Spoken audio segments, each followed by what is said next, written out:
Hola, soy Kevin Tamayo, estudiante de Filosofía de la Universidad Tecnológica de Pereira y hoy para la asignatura de Filosofía de la Ciencia vamos a revisar algunas de las ideas del texto del filósofo alemán Rudolf Carnap, La superación de la metafísica por medio del análisis lógico del lenguaje.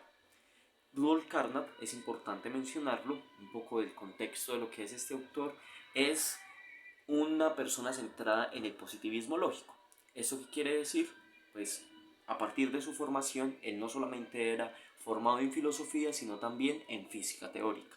Y pues ante eso, su postura subjetiva muestra un rechazo claro hacia la metafísica tradicional.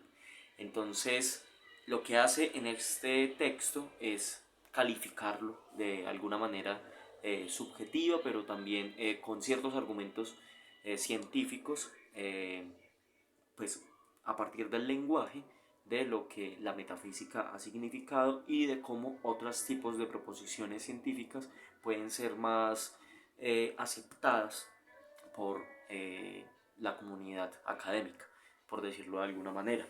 Entonces, quisiera mencionar un aspecto fundamental, bueno, fundamental no, quizá también puede ser irrelevante, pero particular, ¿sí? La manera en que este texto es el primer artículo que es traducido al español de él y pues hace como una especie de saludo y menciona. "Mm, celebro la publicación de este artículo ya que es la primera vez que una de mis obras aparece traducida al español. Al parecer en Latinoamérica se está desarrollando ahora un interés creciente por seguir aquellos métodos de investigación filosófica que resultan más sobrios, claros, analíticos y sobre todo que se encuentran vinculados más al pensamiento científico que a la problemática de la metafísica tradicional. Quiero enviar mis saludos y mejores deseos para aquellos que se esfuerzan por cultivar el pensamiento de esta manera. Rudolf Carnap". Entonces ahí ya hay una muestra de lo que va a ser el rechazo de él a la metafísica, un interés de él por hacer la destrucción de la metafísica. Y pues no hay que dar nada por sentado, entonces vale la pena como recalcar a qué se refiere esta rama de la filosofía que pues desde la filosofía antigua o desde los filósofos antiguos, griegos y demás, pues se ha centrado, como pues, la metafísica, se puede mencionar que es como la búsqueda de los principios necesarios o la búsqueda de las causas, que esto es pues supremamente abstracto como muchos aspectos en filosofía, pero dice algo un poco difícil de comprender y un poco también poético. Vamos a ver que ya la metafísica se basa, o mejor, la poética también, o la poesía se puede encasillar dentro de la metafísica, pero entonces lo que veíamos antiguamente es que es una teoría de dos mundos en la que se explica el mundo, un mundo real a partir de un mundo que está más allá donde no sé. Entonces, Rudolf Carnap, en el texto de la superación de la metafísica para el análisis lógico del lenguaje, se refiere pues precisamente también a la metafísica antigua. Entonces hay un rechazo a la metafísica y categoriza los enunciados que hay en ella como sin sentido o carentes de sentido, digamos, incoherentes. Y clasifica digamos, dos categorías muy importantes, como la es pseudoconceptos y pseudoproposiciones. Eso, pues, como reitero, viene de una postura también de él, de una significación de lo que él considera, y lo que hace es agregar el prefijo pseudo a estas dos palabras, a concepto y a proposición. Dice que los pseudoconceptos son palabras con un significado aparente, pero que son confusos o que son oscuros, ¿sí?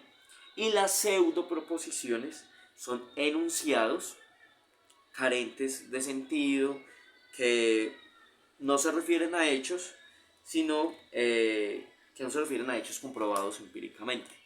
Entonces, ¿qué me parece importante? En la introducción de este texto, él hace un análisis histórico de lo que es la metafísica, sus contraargumentos y varios comentarios.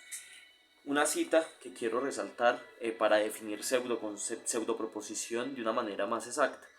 En sentido estricto, una secuencia de palabras carece de sentido cuando dentro de un lenguaje específico no constituye una proposición. Puede parecer que a primera vista parezca una proposición, en tal caso se llama pseudoproposición. Y lo siguiente dice: nuestra tesis es que el análisis lógico ha revelado que las pretendidas proposiciones de la metafísica son en realidad pseudoproposiciones. Esa es la categoría que él le da. Y pues también hace una diferenciación entre los tipos de pseudoproposiciones. Entonces hay una pseudoproposición que contiene una palabra que erróneamente se supuso que tenía un significado. Y hay otra pseudoproposición que es un enunciado con palabras con significado, pero que reunidas de modo, pues unidas esas palabras, no constituyen una proposición con sentido. ¿Sí? Tienen palabras con significado, este signo aparente, pero que al unirlas no tienen ningún sentido esa oración. También se refiere posteriormente a lo que es la significación de una palabra, y a eso es lo que le va a llamar pseudoconcepto. Entonces dice: el significado de una palabra, abro comillas, cuando dentro de un lenguaje determinado una palabra posee un significado, usualmente se dice que se designa un concepto. Si esta significación es solo aparente y en realidad no la posee, hablamos de un pseudoconcepto. Sobre esto pues me parece importante mencionar algunos apuntes también de lo que hemos visto en la clase de filosofía de la ciencia, pues de qué manera también la metafísica tiene allí un carácter de discusión. Habíamos hablado de que particularmente la metafísica no sirve para describir relaciones objetivas. Por eso mismo, pues se puede considerar que no entra dentro de la discusión científica, sino que hace parte de una discusión filosófica diferente, ¿sí? Entonces, para describir las relaciones objetivas hechas del mundo, no sirve para eso, sino que sirve para una expresión de una actitud emotiva ante la vida. ¿Sí? Carnap también se refiere respecto a las posturas estéticas y hasta las posturas éticas que pues están dentro de la metafísica. Entonces, las pseudoproposiciones no pueden ni ser verdaderas ni falsas. No se han comprobado, son pseudoproposiciones, tienen una mala estructura, etc. Entonces, también nos preguntábamos si la ciencia es dadora de sentido, y concluíamos que el sentido lo daba esa actitud y la experiencia. Mencionábamos también lo que decía inicialmente, que el poeta y el artista no puede invalidar o imponer la verdad. El artista no hace esa teoría. La teoría metafísica siempre propone, impone de alguna manera una verdad, y que el saber es un asunto de beneficio propio, ¿sí? Como una forma de ejercer poder, de demostrar allí una perspectiva. Muy relacionado con lo que habíamos visto también, con algunos videos de cómo creer en la ciencia, si la ciencia no es una creencia, y cómo de alguna manera se pueden poner en contraposición cosas que no hacen parte de una misma discusión. Esos creo que son los aspectos más importantes que menciona Rudolf Carnap dentro de su texto.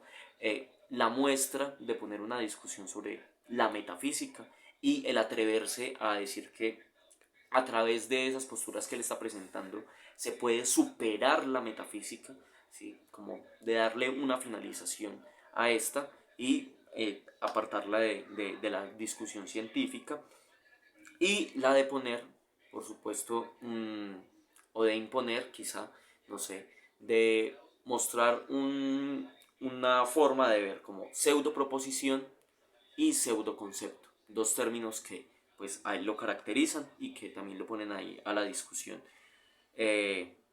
filosófica, y de un tránsito también, por supuesto, de la filosofía analítica, de la filosofía de la ciencia. Gracias.